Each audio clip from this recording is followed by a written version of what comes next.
É com muita satisfação que, a partir deste momento, gostaríamos de convidar o agente do Departamento de Polícia de Los Angeles, Sr. Eliel Teixeira, para a palestra O Modelo da Polícia Americana. O Sr. Eliel Teixeira possui bacharelado em Administração Pública pela University of Laverne e curso de especialização em Liderança Policial pela DePaul Learning Institute. Atua também como Departamento-chefe do Comando de Los Angeles, na Califórnia, Estados Unidos, desde 2008.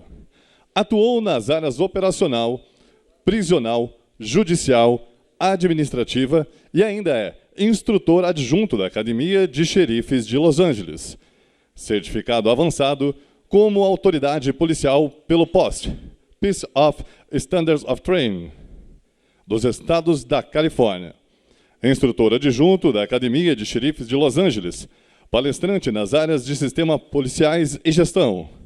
Atua no gerenciamento de intercâmbios internacionais entre agências com fins de treinamentos técnicos tático, GPI, GIS, DR, DPF, BOP e RPMON e PMDF.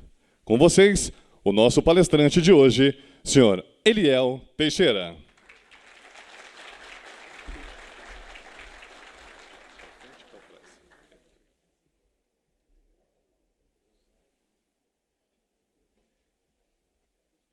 Isso aqui está funcionando? Tá?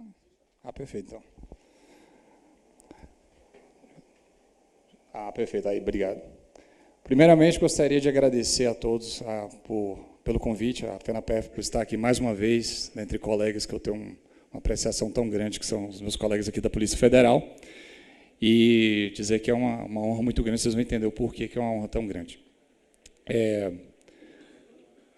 Meu envolvimento, vou começar um pouco, o meu envolvimento com a Polícia Federal começou, acho que foi por volta de 2011, 2012. Nós recebemos em Los Angeles um contingente da Polícia Federal que veio fazer um curso com a gente. E eu cresci em Brasília, fui nascido e crescido em Brasília, com 15 anos eu fui para os Estados Unidos, e o meu sonho era ser policial. Não era só ser policial, meu sonho era ser policial federal. Meus pais lembram disso até hoje, que eu tinha uma coisa com a Polícia Federal, né, queria ser policial, aquela coisa toda. Meus sonhos foram interrompidos, né, porque meus pais me levaram embora, e eu, felizmente, não pude seguir essa carreira, seguir esse sonho. Mas a vida tem um jeito engraçado de fazer as coisas. Eu acabei, depois de trabalhar na iniciativa privada, fui trabalhar para o governo, passei no concurso e me tornei Deputy Sheriff. E só para esclarecer um pouco, eu vou explicar um pouco sobre a questão da estrutura da polícia americana, mais especificamente dando ênfase na Califórnia e Los Angeles, onde eu trabalho. Mas eu não sou o xerife, tá? Eu sou o deputy dele, eu sou carreirista, fiz um concurso. O xerife, ele é eleito por voto popular por todo o condado. Nosso condado é composto de 15 milhões de pessoas. E que, inclusive, hoje nós recebemos a notícia de que nós teremos um novo xerife começando a partir do ano que vem. Então, como vocês podem imaginar, assim como é toda a transição de administrativa, a nova direção em qualquer departamento, está um alvoroço enorme em Los Angeles. E eu estou aqui muito feliz porque eu estou entre colegas, estou evitando toda aquela problemática lá. Mas, enfim. Então, crescendo, finalmente me tornei policial em Los Angeles em 2008, depois de ter sofrido todos os rigores da academia lá, e hoje eu atuo na linha de frente. Eu não sou policial administrativo, eu sou policial operacional, estou na rua, então eu sei o que é passar fome, eu sei o que é não ter hora de chegar em casa. Todas essas realidades que é o trabalho policial, eu experimento todos os dias. Então, para os guerreiros aí, os veteranos que já estão nas fronteiras e estão em operações, subindo morro e trabalhando incontáveis horas e dias para combater a corrupção e outros crimes que a Polícia Federal está engajada, eu estou na mesma realidade que você, só que em outro país. E por falar em estar em outro país, eu não sei se vocês também vão chegar a essa conclusão, mas quando eu recebi o convite para apresentar sobre o modelo de polícia americana, até um tempo atrás, eu estava conversando com um colega meu e ele estava tentando entender um pouco como é a polícia brasileira. Então, imagine como é tentar explicar a polícia brasileira, que tem um sistema tão singular e tão diferente do resto do mundo, para um colega americano. E quando eu comecei a explicar, né, os desafios que a polícia brasileira tem, né, a história que a polícia brasileira tem nos últimos 500 anos, ele parou assim, você está meio que explicando a história da polícia americana. Eu, como é que é? Não. Mas como não é matéria da academia, né? Depois que a gente forma, e a primeira coisa que a gente quer é botar aquela arma no couro e sair pegando bandido, a gente esquece de entender um pouco como é que a gente chegou onde a gente chegou. E daí eu comecei a pesquisar um pouco da história americana, da polícia americana, né? Como é que surgiu, como é que a gente chegou aqui, né? E foi daí que eu comecei a ver que tinha muita coisa em comum com a polícia brasileira, com o momento que a polícia brasileira está passando aqui. E foi aí que eu coincidiu com o convite que o presidente Bolden enviou para estar participando. E eu falei, bem, é interessante falar sobre o mundo de polícia americana, mas mais interessante ainda é explicar como é que a gente chegou lá.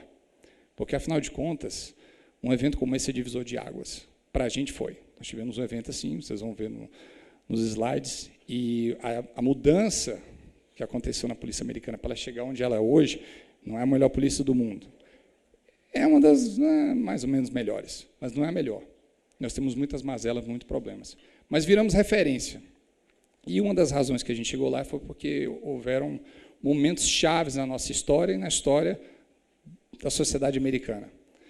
E isso foi importantíssimo para a gente chegar lá. Então, sem mais delongas, vamos começar, então. Então, como vocês podem ver, muito que a gente entende sobre a polícia americana, a gente vê de ficção, né? A gente vê nos filmes, nas séries de TV, e é uma coisa muito engraçada, porque se entrar na Netflix ou nos canais abertos dos Estados Unidos, a maioria, eu diria que 80% dos shows ou são shows sobre a polícia ou são shows médicos. Não, nessa categoria também shows sobre advogados, né? Tem essas 3 categorias. Mas o campeão de número de shows é show sobre a polícia, que ela tem uma mística, né, na sociedade, especialmente nos Estados Unidos, e a gente acaba exportando essas séries para outros países. Então, muito que a gente conhece da realidade da americana é muita ficção também. Né? E ela também não fala sobre a história da polícia americana. Mas eu acho que, até um certo ponto, acho que a mídia faz um bom trabalho em mostrar como é a realidade do policial. Mas nem sempre foi assim. E vocês vão entender o porquê. Então, rapidamente, os Estados Unidos compôs de 50 estados. Nós temos aproximadamente hoje 750 mil policiais nos Estados Unidos inteiro, para uma população de mais de 300 milhões. Nós temos 19 mil agências policiais, de todos os níveis, a começar pelas polícias privadas, que é um conceito que foi pioneiro na história americana. Para muita gente é um conceito meio estranho, mas as polícias privadas são uma realidade, são parte da nossa história. Temos polícias municipais, polícias de condado, polícias estaduais, agências federais e por aí vai. E até as agências secretas que ninguém tem nem nome. Essas entram também nas 19 mil agências. E todas elas, uma coisa interessante é que não há diferença entre uma e outra. Não há diferença de uma polícia ser mais polícia que a outra. Todas são iguais. Todas têm a mesma missão, o tratamento é igual, o respeito é igual, não só da população para elas, mas entre si. E depois do 11 de setembro foi um marco para a gente, porque uma das coisas que foi apresentada é que a gente não estava cooperando como deveríamos ter cooperado. Isso mudou muito desde o 11 de setembro. Mas, enfim. Anualmente, na minha agência, né? Minha agência é a segunda maior agência policial hoje nos Estados Unidos, nós temos entre 40 a 70 mil candidatos que prestam concurso. A gente forma mais ou menos 400 pessoas. A matemática que fizeram recentemente é de que é mais fácil entrar em Harvard do que na polícia. Porque de 100 candidatos que passam na prova escrita, 98 não passam do psicotécnico e da investigação social. De 100, a gente só aproveita 2. E dos 2, a gente só forma 1,5. E é complicado, porque existe uma peneira, e vocês vão entender o que é a peneira, o que acontece nessa peneira, que é o que a gente quer, que é exatamente para chegar no produto final, que é o policial americano. E a razão que a gente é muito cuidadoso com isso é porque tem um custo muito alto. Hoje, para a gente treinar um policial, custa $150 mil. Então, dá quase o quê? R$400 mil, um policial. Então, multiplica 400, isso só na minha agência, sem contar as outras, né? 18.999 outras agências, né? Então, esses são alguns números básicos. A idade média de um policial hoje, nos Estados Unidos, é de 39,5 anos. Salário médio de um policial de 66 mil, esse é o salário médio. Isso varia, né, entre todos os estados. A Califórnia, hoje, sendo um dos estados que o salário do policial ganha mais. Hoje, um policial na Califórnia ganha o dobro disso, mas a média nos Estados Unidos é 66. Em contraste, a média de um domicílio, de acordo com o censo americano, domicílio, um casal, né, 2 trabalhando dentro de casa, para ser considerado classe média, é ganhando 55 mil, 2 trabalhando naquele domicílio. Um policial sozinho ganha 66. É a média, mais ou menos a matemática. Uma coisa interessante sobre a polícia é que isso são números de agora, a gente não sabia. É que o policial, ele tem o QI médio de um americano é de 98 pontos. Coloca a gente na lista dos top 10 dentro do mundo. O policial americano tem uma média de QI de 104, então é acima da média. Não sabíamos disso, isso foi uma coisa recente que foi descoberta, de que o policial americano tende a ter o QI um pouco mais alto que o resto da população americana. 83% dos departamentos de polícia nos Estados Unidos requerem somente o 2º grau. 8% aproximadamente, que todas as agências federais hoje, requerem a graduação. Mas, mesmo assim, 45% de todos os policiais nos Estados Unidos têm alguma forma de graduação, seja porque eles entraram com a graduação ou porque, vocês vão ver depois, há um impulso muito grande para que policiais, depois que entram na polícia, procurem estudar para receber suas graduações, pós-graduações e demais cursos. Califórnia está aí, para quem não conhece, fica do outro lado da costa. Ficamos muito famosos aí, porque tem, né, os famosos vivem lá, Los Angeles, Malibu, Hollywood, a área que eu trabalho é Hollywood. Então, o estado é esse. E temos outros 49 estados no resto dos Estados Unidos. Uma coisa interessante, um conceito que no Brasil não existe, mas a forma como nós somos organizados é uma forma de condados, que são grandes áreas metropolitanas. Condado de Los Angeles é composto de 88 municípios. A cidade de Los Angeles é um desses 88. Existem outras 87. E o departamento de polícia escolhe se quer ter seu próprio departamento de polícia, fazendo policiamento ostensivo, ou se ela pede para o departamento de xerifes, que é o meu departamento, para fazer o policiamento daquela cidade, na base de contrato. E, como vocês podem ver, a área demarcada de vermelho é o município de Los Angeles, e os outros quadradinhos são parte do condado, quem a gente é responsável, e nós somos responsáveis por 15 milhões de pessoas. E muita gente pergunta qual a diferença entre o xerife e a polícia, né? Como vocês podem ver aqui, do lado esquerdo é uma viatura dos departamentos de xerifes, a nossa farda, e do lado da direita a polícia de Los Angeles, a LAPD, que todo mundo vê nos filmes, né? E a razão que vocês veem mais eles nos filmes é porque eles não têm marca registrada nos uniformes deles. Nós temos. Então, Hollywood sempre vai onde é mais barato, não precisa pagar royalties, né, pelo uniforme. Então, por isso que acaba a polícia de Los Angeles aparecendo mais, por essa razão. Então, mas para responder a pergunta, não há diferença nenhuma entre poderes. Apesar da nossa área de abrangência ser maior, talvez um pouco a jurisdição ser um pouco maior, as atribuições serem maiores, os poderes de polícia são iguais. A única diferença é que o chefe de polícia deles é indicado pelo prefeito. Nosso xerife, é eleito pelo voto popular para um mandato de 4 anos. E ele, geralmente, ele é carreirista. Ele começa, apesar da lei exigir que ele só tenha 1 ano mínimo de experiência como policial, a carreira de entrada, para poder concorrer à eleição, até hoje todos eles tiveram mais de 30 anos de experiência na polícia, porque a população não vota em alguém que não tenha um currículo dentro da polícia, para administrar a polícia. E vocês vão entender o porquê disso logo em seguida. Mas antes de falar sobre a polícia americana, a gente precisa entender um pouco do contexto histórico. É aqui que a coisa fica interessante, porque eu me surpreendi quando comecei a fazer essa pesquisa para entender como é que a gente chegou aqui. Mas, basicamente, bem rapidamente, aula básica de história americana, havia um grupo de religiosos que estavam sendo perseguidos pela coroa inglesa, decidiram não mais, porque a coroa inglesa era meio tirânica, estava usando galera de uniforme, né, o exército até então, trabalhando a favor da coroa inglesa, para perseguir essa galera. Então, a galera tinha um trauma muito grande de gente uniformizada, qualquer coisa relacionada ao uniforme, mais importante ainda, eles tinham um trauma muito grande de um poder centralizado, que era a representação da rainha, da coroa inglesa. Tinha um pavor disso. Falou, nunca mais, a gente queremos estar num governo em que uma figura central manda e desmanda e a gente não tem o poder de falar nada. Então, todo mundo entrou em 3 navios, foram parar nos Estados Unidos. Foi aí que surgiram as 13 colônias, cada uma independente da sua, e foram viver sua vida, com aquele trauma de que nunca mais. E até então a segurança dessas vilas ou desses vilarejos formados pelos ingleses era feita basicamente por voluntários. Não existia polícia, né? Eram pessoas, os próprios trabalhadores faziam sua escala lá e faziam sua própria segurança, uma milícia, na verdade. E as primeiras polícias começaram exatamente entre 1800 e 1900. Começaram ali na outra costa dos Estados Unidos, que foi a costa onde foi primeiro, foi colonizada.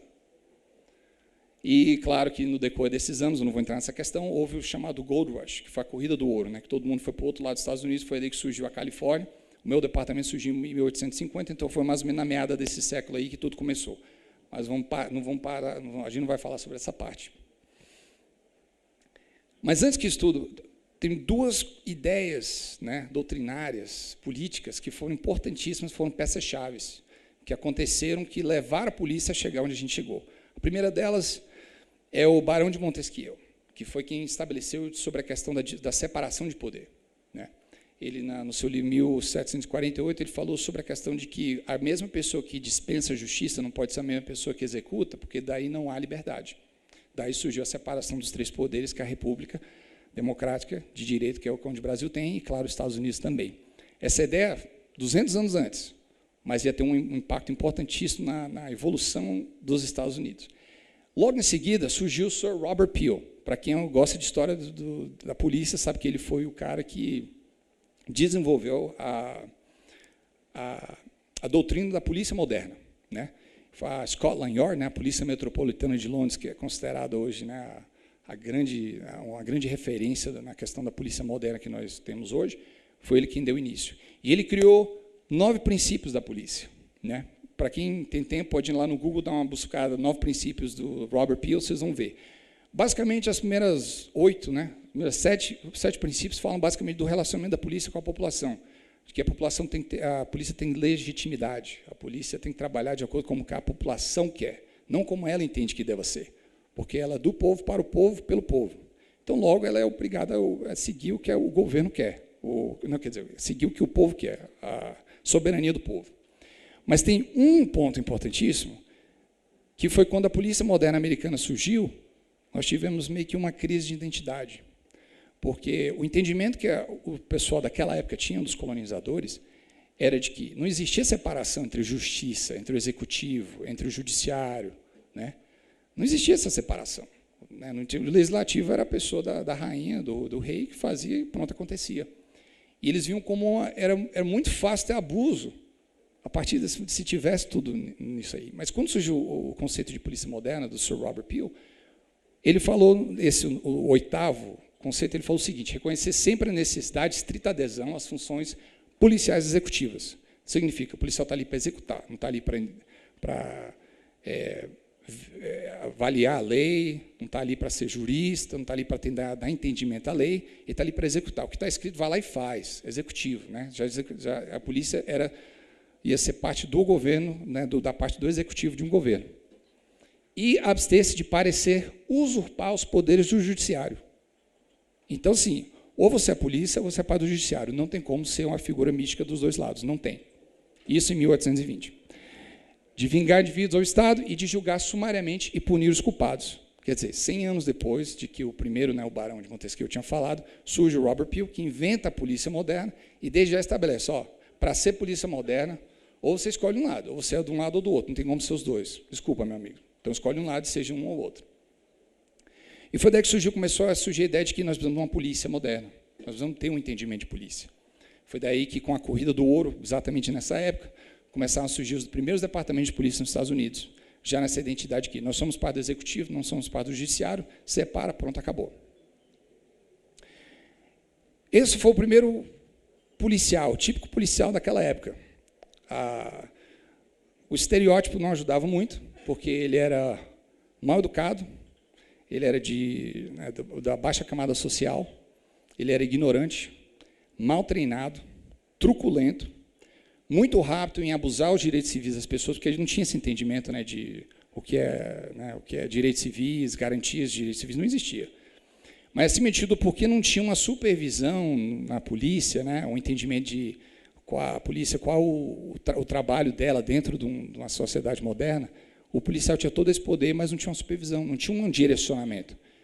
Foi daí que, por causa desse vácuo em cima, na liderança das polícias, que as polícias se tornaram, nessa época, desde 1850 até o começo de 1930, 1940, ela tornou os braços armados do crime organizado. Então, o crime organizado, através dos chefões, se tornaram chefes da polícia, eles não tinham formação nenhuma, né, na área policial, mas usavam a polícia, o estabelecimento dela, para ser o braço armado, para ser o músculo, para poder fazer o que tem para fazer. E, inclusive, em muitos filmes que vocês vão ver, tem a questão dos gangsters, né? Al Capone, aquela coisa toda. A polícia literalmente trabalhava para esse pessoal, era o crime organizado, né?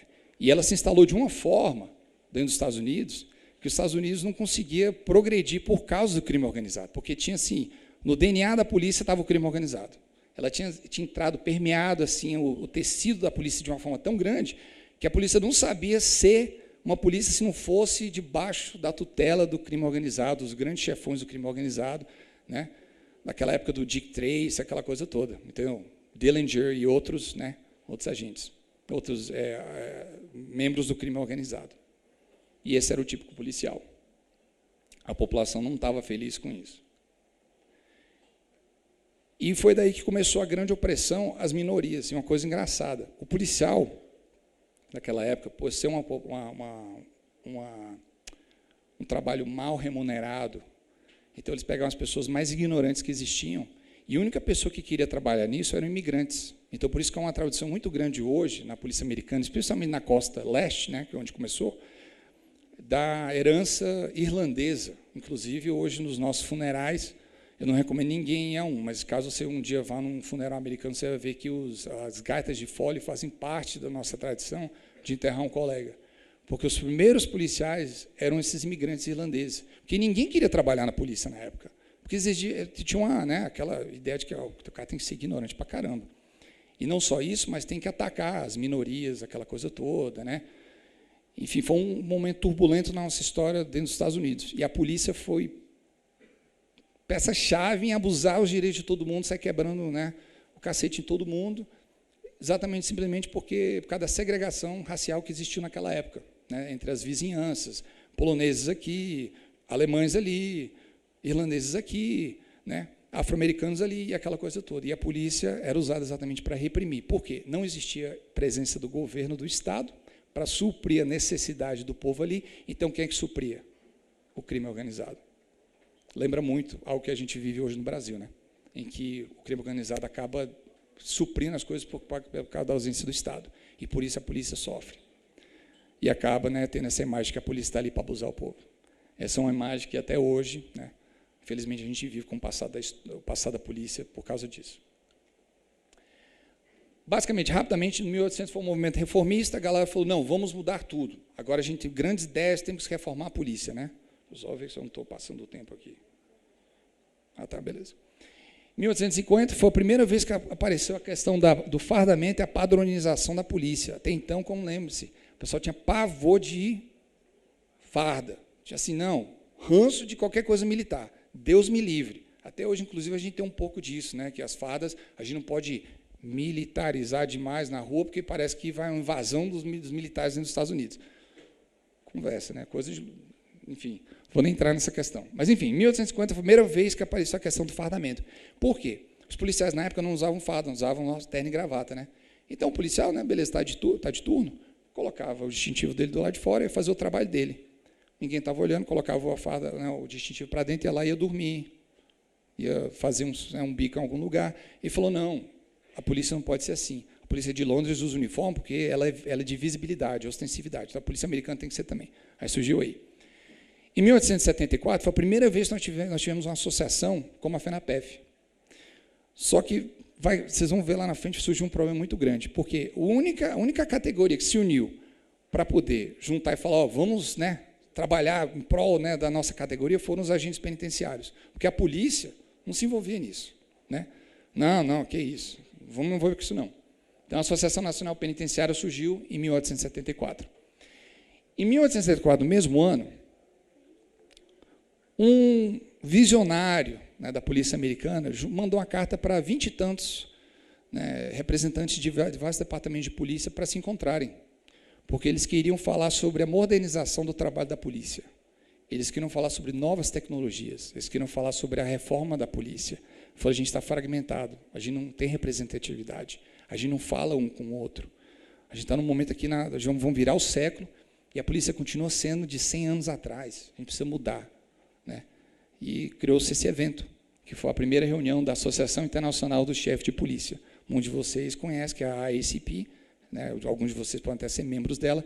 Surgiu daí, da necessidade de ter uma conferência, um congresso, falando sobre a modernização da investigação policial, porque na época não existia investigação policial. A polícia não estava engajada em resolver crime, estava engajada em ser braço armado de interesses políticos.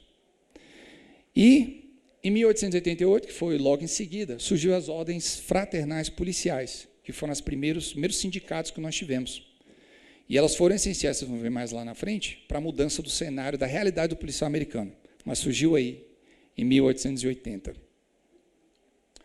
Logo em seguida, começamos a era dos 1900, que foi o progressismo, né?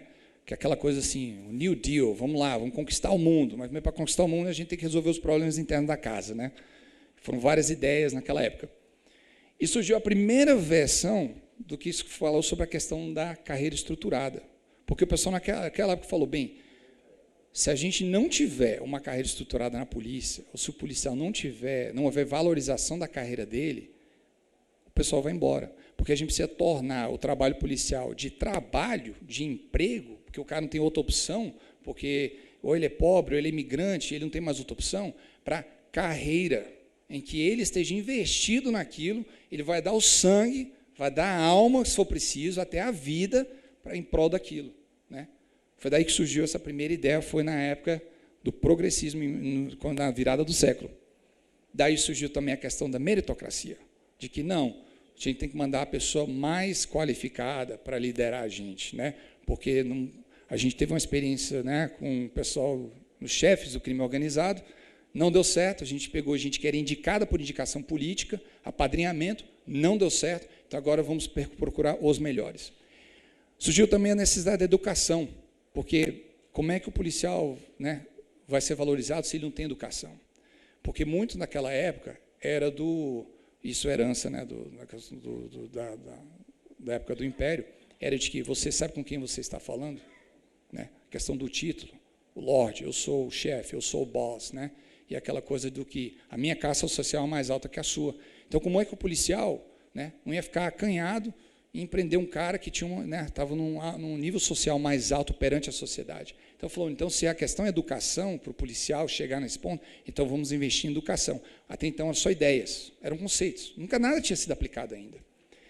E, por fim, a questão do treinamento. Não, vamos profissionalizar a nossa polícia, vamos trazer treinamento, vamos capacitar o policial, não só para estar lá uma presença, mas ele poder correr atrás e resolver o crime, né? E isso teve uma consequência engraçada, vocês vão ver agora. Tudo mudou quando entrou o presidente Woodrow Wilson, porque ele era o 28º presidente dos Estados Unidos e ele era fã de administração pública. Ele acreditava em métricas de crescimento, métricas de desempenho. Ele acreditava que, né, para a pessoa exercer o trabalho, ela tinha que ser treinada naquilo. Não adiantava somente ter vontade política ou ter conhecimento político, né? Ela precisava ser treinada, capacitada naquela atividade fim. Então, se o trabalho dele é administrar uma instituição, seja ela a polícia, seja lá o que for, ela tinha que ter formação em administração. Foi daí que surgiu a grande escola de administração pública e ele era um grande fã. E um desses discípulos foi quem logo mais ajudou a gente a reformar a nossa polícia. Ele é adepto dos princípios científicos de gestão e ele era fã de guerra contra o crime.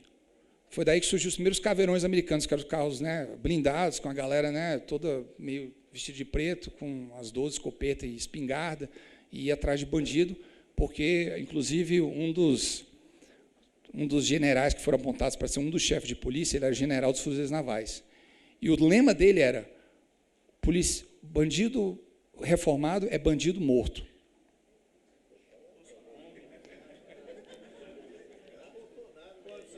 Eu não falei que tinha um paralelo? Eu falei. Mas foi o primeiro presidente que prestou atenção na polícia.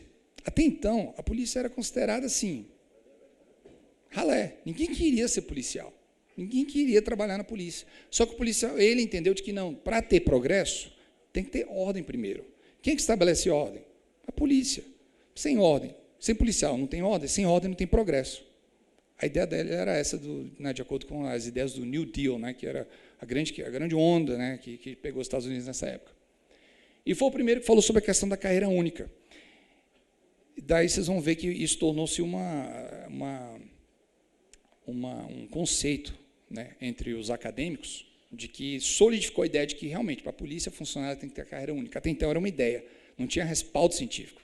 Mas vocês vão ver logo em seguida. Aí, nesse meio tempo, surgiu o grande nome August Vollmer, 1916. Ele era um professor de UC Berkeley, que fica em São Francisco. Era, assim, o berço do liberalismo americano, que hoje a galera considera a esquerda, que é o contrário do conservadorismo.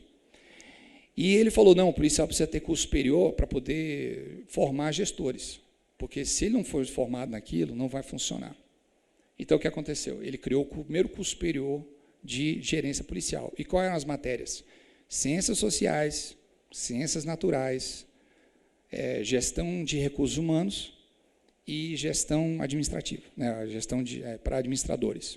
Eram as matérias para os policiais, por quê? Precisavam se criar gestores para a futura polícia. Não existiam, não tinha ninguém. E a grande safra, que logo em seguida, na próxima geração, foi que mudou, foram todos alunos desse cara aqui. E foi a primeira pessoa que falou, para o policial ser bom, a gente tem que filtrar. O filtro começou aí.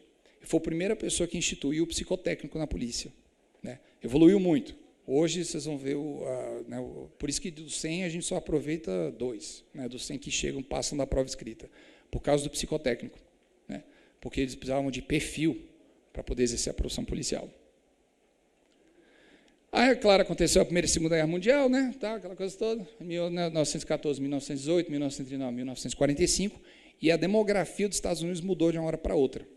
E a gente fala de polícia ser reativa, A polícia nunca está antecipando o que vai acontecer. Ela responde ao que acontece, aí ela tem que se virar nos 30 e se adaptar àquilo. Foi exatamente o que aconteceu. Por quê? Um monte de gente voltou da guerra, a sociedade americana tinha prosperado muito grande depois da Grande Depressão, porque agora tinha emprego para todo mundo. A grande indústria bélica da guerra tinha se transformado os Estados Unidos numa potência mundial, a galera voltou cheia de dinheiro, muitos com perspectiva de emprego, outros não, muitos querendo resolver os seus fantasmas da guerra, então entraram de frente em drogas, álcool, daí surgiu também os grandes barões dos cassinos, aquela coisa toda, e isso proliferou em mais crime organizado. E agora a polícia falou, e agora? E entra agora o presidente Woodrow Wilson, que era também adepto também do outro presidente em gerenciamento da polícia, usando os princípios da administração pública. Aí, claro, aí a polícia entrou naquela questão de que, bem, duas escolas de pensamento na época, escola de Chicago, conservadora, ou a escola de Keynes, que pensava o contrário, de que o Estado tinha que intervir em tudo. E um dos presidentes falou, não, a polícia vai precisar de intervenção, não pode deixar a mão invisível do mercado atuar também na atuação da polícia, nós vamos ter que atuar para melhorar a polícia. Só que nessa época, nós tínhamos ido, na Europa, lutar contra o nazismo, mas o nosso grande inimigo também, inclusive até durante a Guerra Fria, era o comunismo. E nada fala mais que comunismo do que sindicalismo, naquela época, coisa de bolchevique.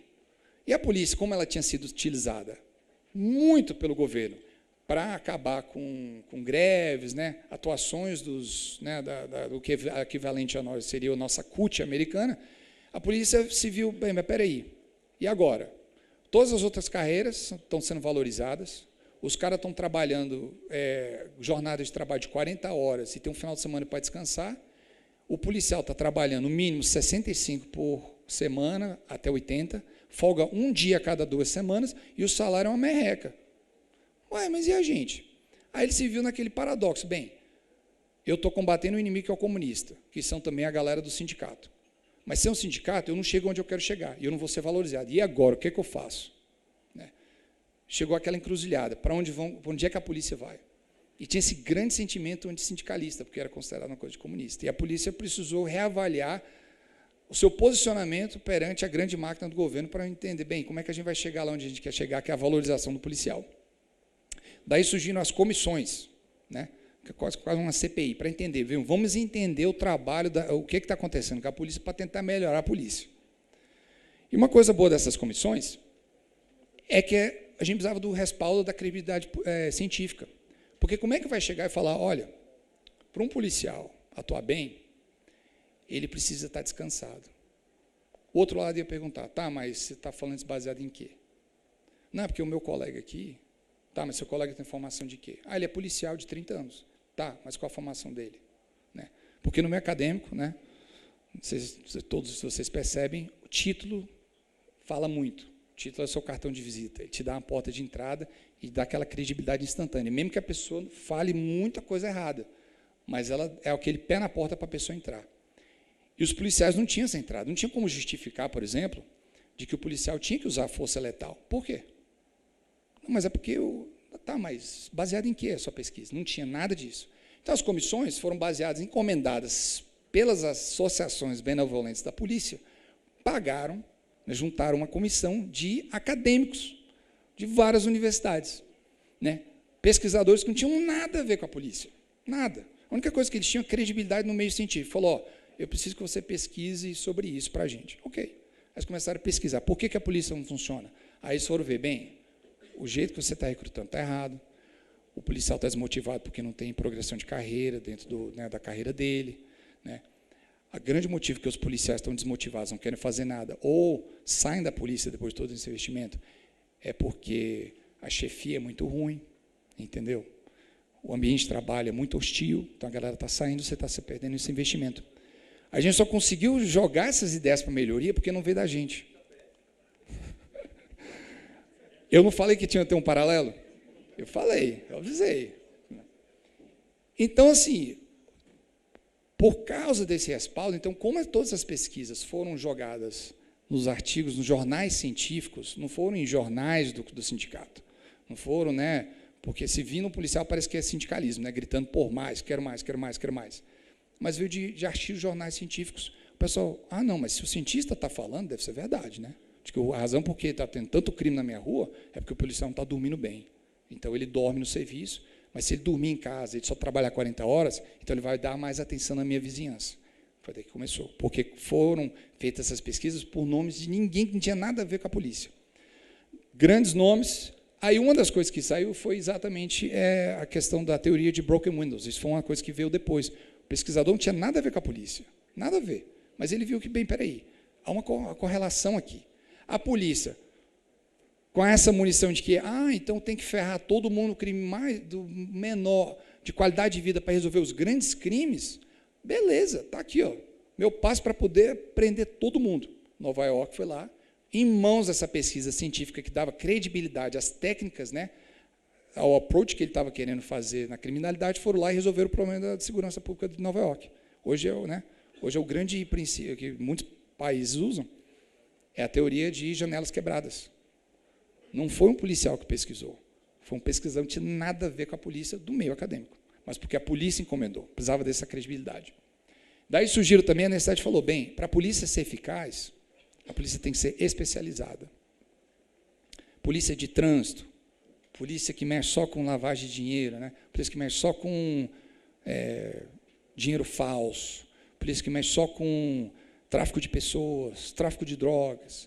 E foi daí que começou a surgir a ideia do DEA, a TF, polícia de trânsito, polícia escolar, e daí começou a proliferar as polícias especializadas. Né?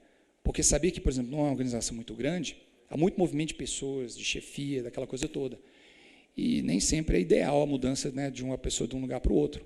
Então, nessa, o departamento, a população sofria, porque o cara, às vezes, né, a paixão dele é, eu gosto de mexer com crimes cibernéticos. Aí o cara recebe a promoção dele, meu amigo, agora você está indo para o crime de trânsito, porque não pode ter como manter você chefe dos seus colegas que eram antes, ontem, então agora tem que mudar. Aí o cara que não tem nada a ver com trânsito, não sabe nem a primeira página, o que está escrito no Código de Trânsito, agora virou chefe da noite para o dia do Código de Trânsito.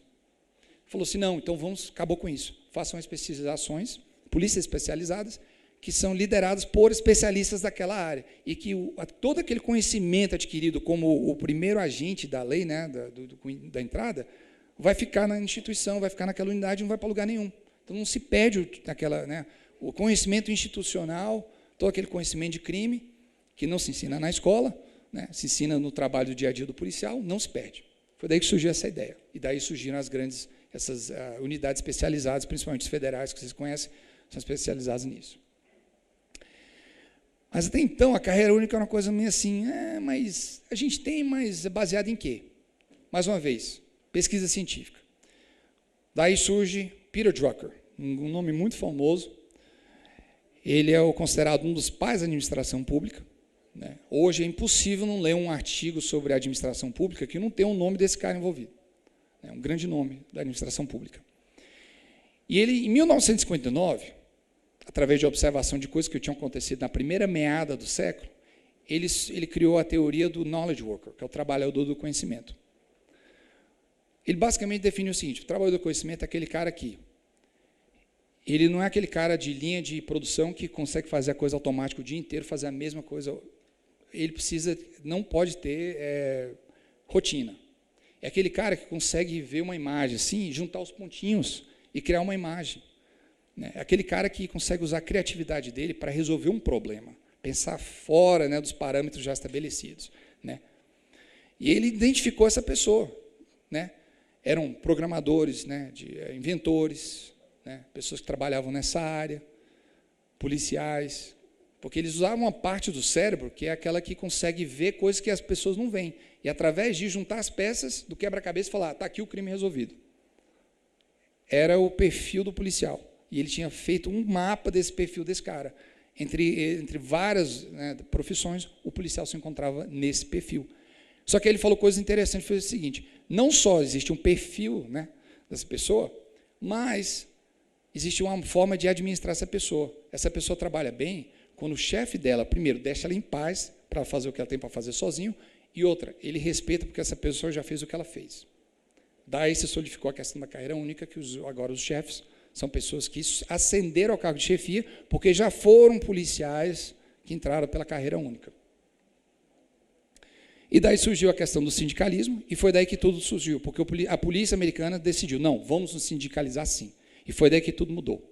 Porque conseguimos, através do amparo, né, através do amparo das nossas associações, amparo jurídico, os benefícios salariais, mudanças no legislativo para mudar as leis que nos amparam o nosso trabalho, e, mais importante, foi a Declaração dos Direitos Policiais, em 1974.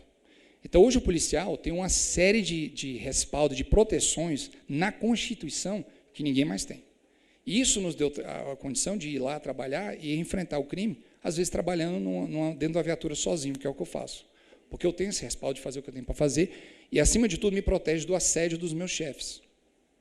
Eu não posso ser assediado por causa disso. E isso foi por causa dos nossos sindicatos que foram lá batalhar e conseguiram fazer isso. Por quê? O policial não podia fazer, né, era meio complicado o policial entrar na política. Então falou, então tá. Em vez de a gente pegar um policial e mandar para o Congresso, ou 2, ou 10, a gente compra a bancada inteira.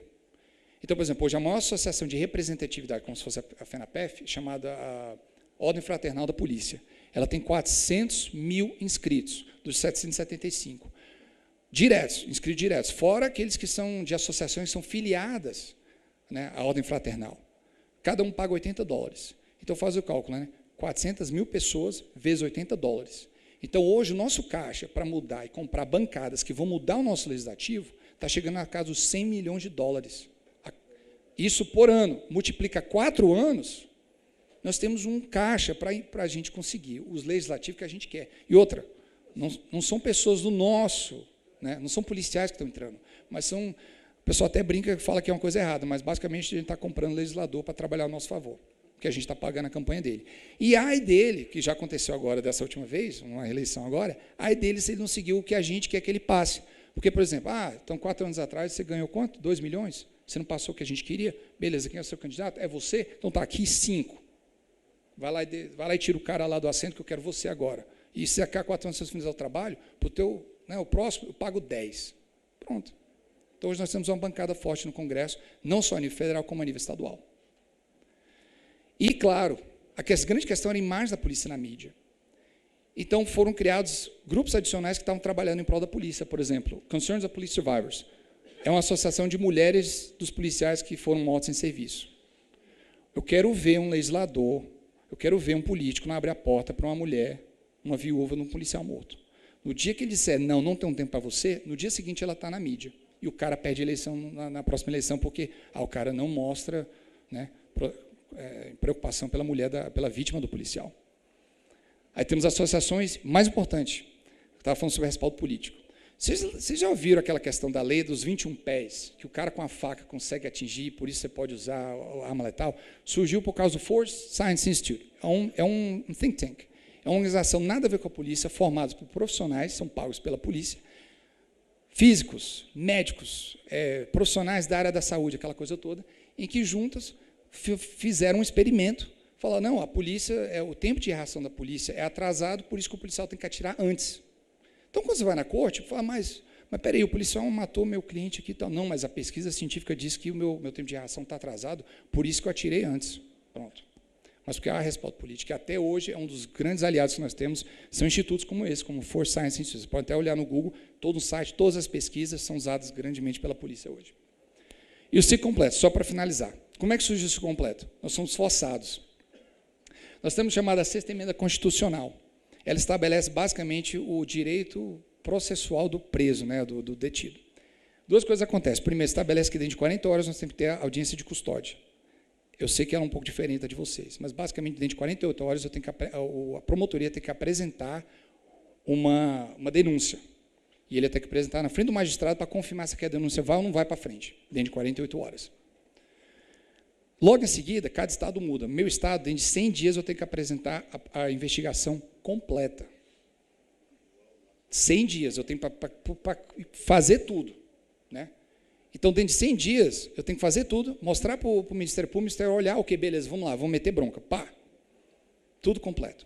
Para poder conseguir fazer tudo em 100 dias, a gente teve que consolidar tudo numa pessoa só, que é a pessoa que vai até a cena do crime, em vez da cena do crime ir até ele, né? Ele vai, ele vê, ele observa, ele pega a evidência, coloca no saquinho, sela, conversa com todo mundo, escreve o relatório dele, faz tudo e chega à conclusão. E a conclusão é baseado no meu treinamento, baseado no que eu observei, tudo me leva a crer, que é chamado probable cause, tudo me leva a crer que fulano é o culpado. Está aqui, pá, Ministério Público, você quer ou não quer? E outro ministério falou, não, então faça o seguinte, faz o trabalho do jeito que vai me ajudar. Quando você escrever o relatório, não usa juridiquês, porque o meu público-alvo é o meu júri.